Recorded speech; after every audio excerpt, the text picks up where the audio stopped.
Years ago, a torn ACL was a career-ending injury for an elite athlete.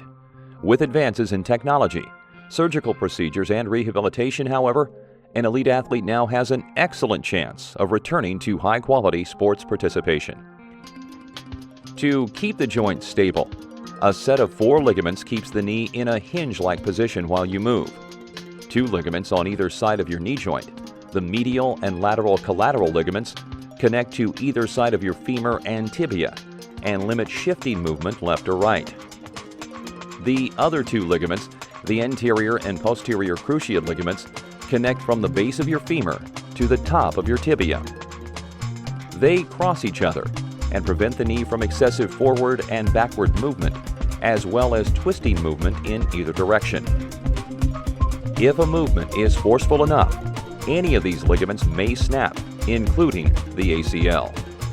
Once torn, the ACL cannot regenerate or repair itself. The ACL reconstruction operation is now typically a 1-hour outpatient procedure, performed successfully more than one way. We'll examine one of the more common methods used in ACL reconstruction. The entire surgery is completed through just a few tiny incisions. One is made for the insertion of a tiny camera and to deliver fluid to establish a clear view of your joint. 1 or 2 additional incisions are made on either side of your kneecap to give the surgeon access to your joint. 1 very small incision is made to anchor the new grafted ACL in place. To start the procedure, the surgeon will insert a probe to inspect the damaged joint. A small motorized shaver will then be used to remove the damaged ACL and prepare the area for the new one.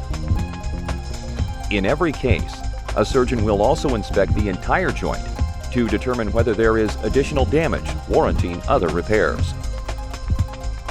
Then, the surgeon will use a device called a retro-flip cutter to create a tunnel through the femur and into the knee joint.